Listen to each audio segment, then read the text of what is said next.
இன்னைக்கு class அப்சர்வேஷனுக்காக Revathi ma'am வர சொல்லியிருந்தாங்க. என்னோட பையன் ஆச்சரியா ஸ்கூலில் மார்ட் 1 படிக்கிறான்.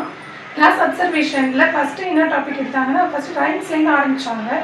பசங்களை ஃபஸ்ட்டு ஆக்டிவேட் ஆக்கிட்டு அதுக்கப்புறம் உட்காந்து சொல்ல ஆரம்பித்தாங்க. ரைம்ஸ் வந்து ஆக்ஷனோட எல்லா பசங்களும் சேர்ந்து சொன்னாங்க.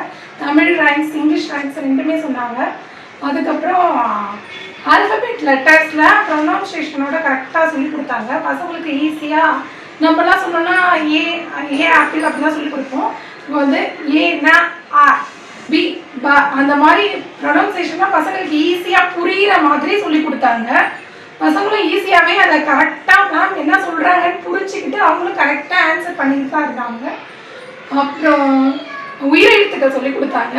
சொல்லி கொடுத்துட்டு ஏபிசிடியில் மொத்தம் எத்தனை லெட்டர்ஸ் இருக்குன்ட்டு கேட்டாங்க. பசங்களும் கரெக்டாகவே ஆன்சர் பண்ணாங்க.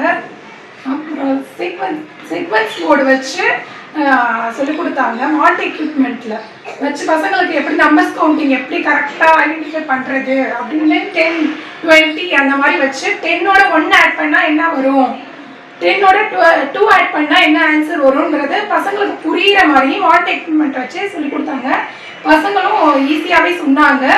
அப்புறம் வந்து ஃப்ரூட்ஸ் நேம்ஸ் எது எதுன்னு கரெக்டாக அதை கையில் வச்சுட்டே புக் பேஜ் நம்பரை எடுக்க சொல்லி அதை கரெக்டாக ஐடென்டிஃபை பண்ண சொன்னாங்க. ஆப்பிள்லாம் எங்கே இருக்குது, பனானானா எங்கே இருக்குது, கரெக்டாக ஐடென்டிஃபை பண்ணுங்கன்றாங்க. பசங்களும் கரெக்டாக அதை கையை வச்சு கரெக்டாக சொன்னாங்க. அப்புறம் சார்ட் அட்டையில் ஃப்ரூட்ஸ் எல்லாம் வச்சுருந்தாங்க. அந்த ஃப்ரூட்ஸ் எல்லாம் வச்சு இது என்ன, இதோட நேம் என்னன்னு கேட்குறாங்க. பசங்களும் கரெக்டாக இது அதோட நேம் கரெக்டாகவே சொன்னாங்க. எல்லா பசங்களுமே கரெக்டாக சொன்னாங்க.